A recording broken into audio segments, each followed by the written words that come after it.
Hi hello, എന്തുണ്ട് വിശേഷം? എല്ലാവർക്കും സുഖമല്ലേ? അപ്പോൾ ഇന്ന് നമുക്കൊരു മസാല ദോശ ഉണ്ടാക്കിയല്ലോ. അപ്പോൾ അതിനാവശ്യമുള്ള സാധനങ്ങൾ: സവാള ചെറുതായിട്ട് അരിഞ്ഞത്, അതുപോലെ തന്നെ പച്ചമുളക്, കറിവേപ്പില, പിന്നെ വേവിച്ച് വെച്ചിരിക്കുന്ന എന്ത് വെജിറ്റബിൾ ആവാം. ഞാനിവിടെ ഇപ്പോൾ പിന്നെ എന്താ പറയുക, പൊട്ടറ്റോ, അതുപോലെ തന്നെ ബീട്രൂട്ടാണ് എടുത്തിരിക്കുന്നത്, വേവിച്ച് വെച്ചേക്കാണ്. പിന്നെ അതുപോലെ തന്നെ ഇഞ്ചി വെളുത്തുള്ളി പേസ്റ്റ്, ഇത്രയാണ് കേട്ടോ നമുക്ക് മസാല ദോശ. പിന്നെ അതുപോലെ തന്നെ നമ്മുടെ അരിമാവ് വേണം കേട്ടോ, ദോശമാവ് വേണം കേട്ടോ. അപ്പം ഈ പൊട്ടറ്റോ ഒക്കെ നമ്മൾ കുക്കറിനകത്തിട്ട് വേവിച്ചിട്ട് അതിനെ നന്നായിട്ട് ഉടച്ചു കൊടുക്കണം. ഈ പൊട്ടറ്റോയുടെ കൂടെ കിടന്നിട്ട് എൻ്റെ ബീട്രൂട്ട് വലുതായിട്ട് വെന്തില്ല. പിന്നെ ഞാൻ നന്നായിട്ട് ഉടച്ച് അതിനെ നന്നായിട്ട് ഉടച്ചിട്ടുണ്ട് കേട്ടോ. അപ്പോൾ അത് ഉണ്ടാക്കാൻ വേണ്ടിയിട്ട് ആദ്യമേ നമ്മൾ പാൻ അടുപ്പത്ത് വെച്ചു. വളരെ ഈസിയാണ് കേട്ടോ, വളരെ ഈസി ആയിട്ട് എളുപ്പത്തിൽ നമുക്ക് ഉണ്ടാക്കാൻ പറ്റുന്ന ഒരു സാധനമാണ് കേട്ടോ മസാല ദോശ. നമ്മൾ ഈ പൊട്ടറ്റോ ഒക്കെ ഒന്ന് വേവിച്ച് വെച്ച് കഴിഞ്ഞാൽ നമുക്ക് പെട്ടെന്ന് മസാല ദോശ ഉണ്ടാക്കാൻ പറ്റും. അതിനുവേണ്ടി ആദ്യമേ ഞാൻ പാൻ വെച്ചു. പാനിനകത്ത് അതുപോലെ തന്നെ വെളിച്ചെണ്ണ ഒഴിച്ചു, കടുകിട്ടു. കടുക് പൊട്ടാറായി വരുമ്പോഴത്തേന് വറ്റൽമുളക് ഇട്ടു, അതുപോലെ തന്നെ കറിവേപ്പിലയാണ് കേട്ടോ. വളരെ ഈസി ആയിട്ട് നമുക്ക് മസാല ദോശ ഉണ്ടാക്കാൻ പറ്റും. എല്ലാവരും ട്രൈ ചെയ്യണം, സൂപ്പറാണ് കേട്ടോ. അപ്പം ഇവിടെ കടുക് പൊട്ടുന്നുണ്ട്. കടുക് പൊട്ടുന്ന സമയത്ത് നമുക്കിതിനകത്തോട്ട് വറ്റൽമുളക് ഇടാം.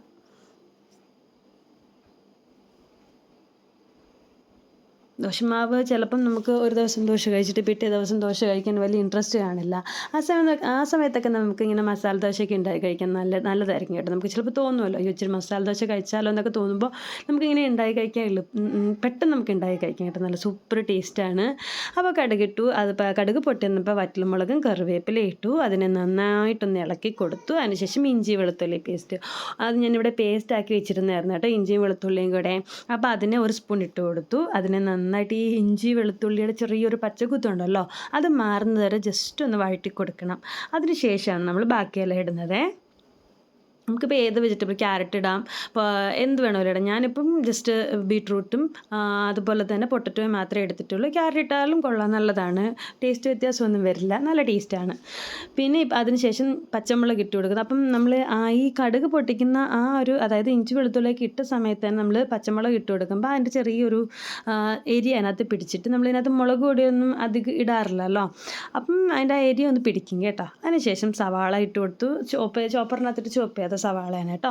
അതിനുശേഷം ആവശ്യത്തിന് ഉപ്പും കൂടി ഇട്ട് കൊടുത്ത് ഇതിനെ നന്നായിട്ട് മിക്സ് ചെയ്യുക. സവാള അങ്ങ് ഭയങ്കരമായിട്ട് വഴണ്ട ആവശ്യമൊന്നുമില്ല.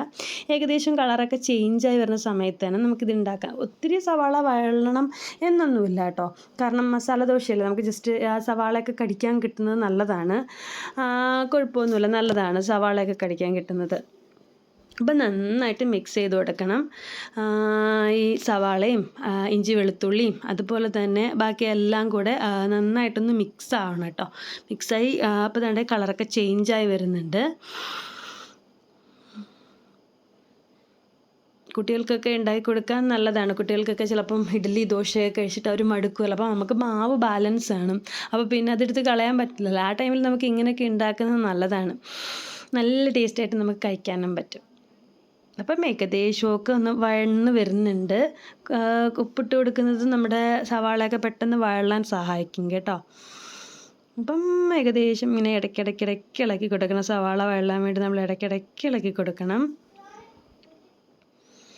അപ്പം ഇളക്കി ഒന്ന് കളറൊക്കെ ചേഞ്ചായിട്ട് വരുമ്പം അതിനകത്ത് ആവശ്യത്തിന് സ്വല്പം മഞ്ഞൾപ്പൊടി ഇടുന്നുണ്ട്, പിന്നെ സ്വല്പം മല്ലിപ്പൊടി ഇടുന്നുണ്ട്, അതുപോലെ തന്നെ സ്വല്പം മസാലപ്പൊടി ഇടുന്നുണ്ട് കേട്ടോ. അപ്പം മഞ്ഞൾപ്പൊടി, മല്ലിപ്പൊടി, മസാലപ്പൊടി അതൊക്കെ നമ്മുടെ ആവശ്യാനുസരണം ഇടുക. ഇത് എൻ്റെ ഒരു കൈ അളവിനാണ് ഞാൻ ഇടുന്നത്. 1/4 സ്പൂൺ മഞ്ഞൾപ്പൊടി, ഒരു 1/2 സ്പൂൺ അര സ്പൂൺ മല്ലിപ്പൊടി, പിന്നെ ഒരു ചെറിയൊരു സ്പൂൺ മസാലപ്പൊടി, ഇത്രയാണ് ഞാനിട്ടത്. ഇതിനെ നന്നായിട്ട് ആ മസാലയുടെയും ആ മല്ലിയുടെയൊക്കെ പച്ചക്കൊന്ന് മാറുന്നത് വരെ നന്നായിട്ടൊന്ന് ഇളക്കിയതിന് ശേഷം അതിനകത്തോട്ട് നമ്മൾ വേവിച്ച് ഉടച്ച് വെച്ചിരിക്കുന്ന പൊട്ടറ്റോയും ക്യാബേജ് എന്നൊക്കെ പറയാൻ വരികയാണ് കേട്ടോ, പറയേണ്ട, ബീട്രൂട്ടും കൂടെ ആഡ് ചെയ്ത് നന്നായിട്ട് മിക്സ് ചെയ്യുക. എപ്പോഴും ക്യാരറ്റ് ബീൻസ് എന്നാണ് വായിൽ വരുന്നത്, പക്ഷേ ക്യാരറ്റും ബീൻസും അല്ല, ഇത് ബീട്രൂട്ടാണ് കേട്ടോ, വായിക്കകത്ത് അങ്ങനെയാണ് വരുന്നത്. അങ്ങനെ നന്നായിട്ട് മിക്സ് ചെയ്ത് കൊടുക്കുക.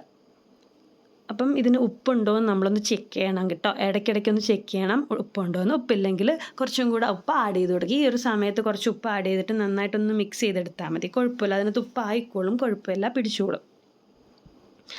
അപ്പോൾ നല്ല വെന്ത പൊട്ടറ്റോയും ബീട്രൂട്ട് ആണെങ്കിൽ നന്നായിട്ട് മിക്സ് ആകട്ടെ, ഇങ്ങനെ നന്നായിട്ട് വേവണം. അപ്പം എൻ്റെ അതിനകത്ത് ഉപ്പ് കുറവെന്ന് എനിക്ക് തോന്നി. അപ്പം ഞാൻ സ്വല്പം ഉപ്പും കൂടി ഇട്ടിട്ട് എല്ലാത്തിനെയും കൂടെ വീണ്ടും നന്നായിട്ട് ഇളക്കി മിക്സ് ആക്കുന്നുണ്ട്. കണ്ടില്ലേ, ഏകദേശമൊക്കെ നമ്മുടെ മസാലയായിട്ടുണ്ട്. നമ്മുടെ മസാല ദോശയ്ക്കുള്ള മസാല ഏകദേശം ആയിട്ടുണ്ട് കേട്ടോ. ഇത്രയേ ഉള്ളൂ, വളരെ സിമ്പിളാണ്, നമുക്ക് ഈസി ആയിട്ട് ചെയ്യാൻ പറ്റും. ഒരു 15 മിനിറ്റിനൊക്കെ ഉള്ളിൽ നമുക്ക് മസാല ദോശയൊക്കെ ഉണ്ടാക്കാൻ പറ്റും. നമ്മുടെ ദോശമാവ് കയ്യിലുണ്ടെങ്കിൽ പൊട്ടറ്റോ പെട്ടെന്ന് വേവിക്കുന്നൊരു താമസം മാത്രമേ ഇതിനകത്ത് വരത്തുള്ളൂ. കാരണം സവാളയൊന്നും അങ്ങനെ ഒരുപാട് നമ്മൾ കളർ ചേഞ്ച് ആയിട്ട് അങ്ങനെയൊന്നും നമ്മൾ വഴറ്റേണ്ട ആവശ്യമില്ല. ഏകദേശം കളർന്ന് ചേഞ്ച് ആയാൽ മതി. ആ സമയത്ത് തന്നെ നമുക്ക് ബാക്കി പൊട്ടറ്റോയൊക്കെ ഇട്ട് കൊടുക്കാം. അപ്പോൾ ഏകദേശം ആയിട്ടുണ്ട്. അപ്പോൾ ഈ ഉപ്പെല്ലാം കൂടെ ജസ്റ്റ് ഒന്ന് പിടിക്കാൻ വേണ്ടി ഒരു 5 മിനിറ്റ് ജസ്റ്റ് ഒന്ന് അടച്ച് വെച്ച് ആ പൊട്ടറ്റോയ്ക്ക് ഒന്നും കൂടെ ഒന്ന് ആവിക്ക് വെച്ച് വേവിക്കുക. അപ്പോൾ ഈ ഉപ്പ് ഇട്ടിട്ടതുണ്ടല്ലോ, ഉപ്പിട്ടതെല്ലാം കൂടെ അതിൻ്റെ ഫുള്ളായിട്ട് മിക്സായിട്ട് വരും. അപ്പം നമ്മുടെ മസാല ശരിയായിട്ടുണ്ട്. ഇനി നമുക്ക് ദോശ ഉണ്ടാക്കാൻ വേണ്ടി ആദ്യമേ ദോശപാത്രം വെക്കണം. അപ്പോൾ എൻ്റെ ദോശപാത്രം വലുതല്ല കേട്ടോ, ദോശ ഉണ്ടാക്കുന്ന ദോശ ചട്ടുവും വലുതല്ല, ചെറുതാണ്. അപ്പം എനിക്കൊരു വലുത് വാങ്ങിക്കണം എന്നുണ്ട് കേട്ടോ. അപ്പോൾ വലുത് വാങ്ങിക്കണം. അപ്പം ഇതിനകത്താണ് ഞാൻ ഉണ്ടാക്കുന്നത്. അപ്പം ദോശക്കല്ല് നന്നായിട്ട് ചൂടായിട്ട് വേണം നമ്മൾ മാവ് ഒഴിക്കാൻ വേണ്ടിയിട്ട്, അല്ലെങ്കിൽ ഇളകി വരില്ല, നമ്മുടെ ദോശക്കൊരു ടേസ്റ്റും വരില്ല. നമ്മുടെ ദോശക്കല്ല് അടുപ്പിൽ വെച്ച് നന്നായിട്ട് ചൂടാവണം. അതിനുശേഷം ഞാൻ നല്ലെണ്ണ ഇട്ടിട്ടാണ് കേട്ടോ ദോശ ഉണ്ടാക്കുന്നത്, അല്ലാതെ വെളിച്ചെണ്ണയൊന്നും യൂസ് ചെയ്തിട്ടില്ല. നല്ലെണ്ണ യൂസ് ചെയ്യുമ്പോഴാണ് പെട്ടെന്ന് നമുക്ക് ദോശ ഇളകി വരും കേട്ടോ. അപ്പം ഈ എണ്ണ മുക്കി തേക്കുന്നത് നമ്മുടെ തൊണ്ടുണ്ടല്ലോ, തൊണ്ടിനെ ചെറുതായിട്ട് ഇങ്ങനെ പീസാക്കി അതിനെ നന്നാക്കി എടുത്തതാണ്. അപ്പം ഒരു തവി ദോശമാവ് ഒഴിച്ചിട്ടുണ്ട്. അതിനെ നന്നായിട്ട് പരത്തി കൊടുക്കണം നല്ലതായിട്ട്. മസാല ദോശയ്ക്ക് നമ്മൾ കട്ടി ദോശയിൽ ഉണ്ടാക്കേണ്ടത് നല്ല ക്രിസ്പി ആയിട്ടുള്ള നല്ല പരത്തിയ ദോശയാണ് കേട്ടോ ഉണ്ടാക്കുന്നത്. അപ്പോൾ എൻ്റെ ദോശക്കല്ലിനകത്ത് ഇത്രയേ വരത്തുള്ളൂ. അപ്പോൾ അത് ഫുള്ളും ഞാൻ ഒഴിച്ചിട്ടുണ്ട്. അതിനുശേഷം നെയ്യ് ഇടുന്നുണ്ട്. ഇവിടെ ഹോം മെയ്ഡ് നെയ്യാണ് കേട്ടോ, ഇവിടെ ഉണ്ടാക്കിയ നെയ്യാണ്. അതിൻ്റെ റെസിപ്പി ഞാൻ ഒരു ദിവസം ഇടാം കേട്ടോ. സമയം കിട്ടാത്തതുകൊണ്ടാണ്, ഒരു ദിവസം ഞാൻ അതിൻ്റെ റെസിപ്പി ഇടാം. അപ്പം നെയ്യും കൂട്ടിയിട്ട് നന്നായിട്ട് ആ നെയ്യെല്ലാം കൂടെ ഒന്ന് സ്പ്രെഡാക്കി നല്ല മുരിഞ്ഞ് വരണം, കളറൊന്ന് ചേഞ്ചായി വരണം കേട്ടോ. ചേഞ്ചായി വരുമ്പോഴാണ് നമ്മളതിനെ തിരിച്ചൊന്നിട്ട് എല്ലാവരും തിരിച്ചിടാറില്ല, ചില ആൾക്കാരൊക്കെ തിരിച്ചിടാറുള്ളൂ. പക്ഷെ ഞാൻ ജസ്റ്റ് ഒന്ന് തിരിച്ചിടും. തിരിച്ചിട്ടില്ലെങ്കിൽ നമ്മുടെ ദോശയുടെ പച്ച നമുക്ക് തോന്നും. തിരിച്ചിടുമ്പം ജസ്റ്റ് ഒരുപാട് നേരം വെച്ചില്ലെങ്കിലും ജസ്റ്റ് ഒന്ന് തിരിച്ചിട്ടിട്ട് അപ്പോൾ തന്നെ നമുക്ക് മറിച്ചെടുക്കാൻ പറ്റും. കാരണം ജസ്റ്റ് അതൊന്ന് വേവും, ഓൾറെഡി ഇത് വെന്തിരിക്കുകയാണ്. പിന്നെ ആ പച്ച ആ ഒരു ചെവ മാറാൻ വേണ്ടിയിട്ടാണ് ഞാൻ ജസ്റ്റ് തിരിച്ചിടുന്നത്. ഒട്ടുമിക്ക ആൾക്കാരൊന്നും ദോശ തിരിച്ചിടാറില്ല, പക്ഷെ ഞാൻ തിരിച്ചിട്ടിട്ട് തന്നെയാണ് കേട്ടോ ചുടുന്നത്. മസാല ദോശയ്ക്ക് ഞാൻ തിരിച്ചിടാറുണ്ട്. ജസ്റ്റ് ഒന്ന് തിരിച്ചിട്ട് ഒന്ന് അമക്കി കൊടുത്ത് ഇതാക്കുമ്പോഴത്തേനും ദോശ വേവ്.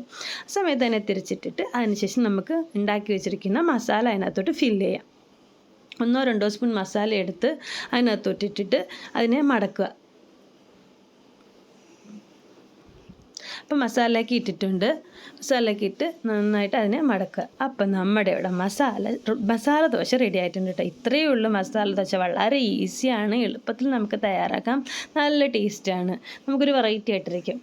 അപ്പോൾ ഒരു മസാല ദോശ ഇവിടെ ശരിയായി. ഇനി ഒരു മസാല ദോശ എങ്കിലും ഉണ്ടാക്കാൻ നേരത്തെ വീണ്ടും ഒരു തവി മാവ് ഒഴിക്കുന്നുണ്ട് കേട്ടോ. ആദ്യമേ എണ്ണ പുരട്ടിയിട്ടേ നമ്മൾ ദോശക്കല്ലിനകത്ത് ദോശ ഒഴിക്കാവൂ, ഇല്ലെങ്കിൽ ഇളവത്തില്ല. അപ്പം വീണ്ടും എണ്ണ പുരട്ടി അതിനുശേഷം ഒരു തവി മാവും കൂടി ഒഴിക്കുന്നുണ്ട്. പിന്നെ അതിനകത്തോട്ട് നെയ്യും കൂടെ ആഡ് ചെയ്യുന്നുണ്ട്.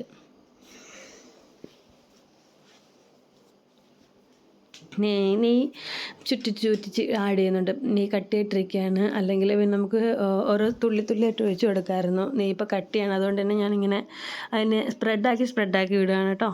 നെയ്യ് അതെല്ലാം കൂടെ ആയിട്ട് പിന്നെ അതിനകത്തോട്ട് നമുക്ക് ജസ്റ്റ് ഈ ദോശയൊന്ന് തിരിച്ചിട്ട് ജസ്റ്റ് ഒന്ന് വേവിച്ചിട്ട് അതിനകത്തോട്ട് മസാല വെച്ച് മസാല ദോശ റെഡിയായി.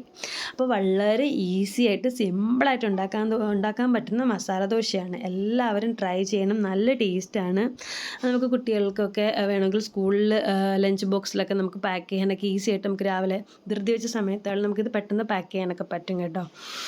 അപ്പോൾ ഇതിന് പ്രത്യേകിച്ച് കറിയൊന്നും വേണ്ട. പിന്നെ സാമ്പാറും ചമ്മന്തിയൊക്കെ ഉണ്ടെങ്കിൽ കൊള്ളാം. പക്ഷേ ഇതിന് പ്രത്യേകിച്ച് കറിയുടെ ആവശ്യമൊന്നുമില്ല. നമുക്ക് മസാല ഓൾറെഡി ഫില്ലായതുകൊണ്ട് തന്നെ ഇതിനകത്ത് പ്രത്യേകിച്ച് ഒന്നിൻ്റെയും കറിയുടെ ആവശ്യമില്ല.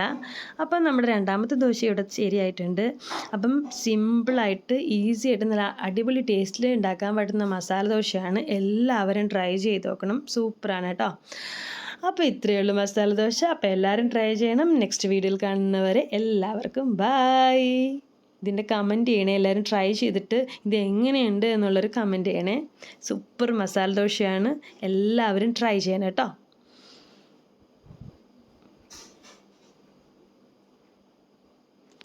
ബായ്.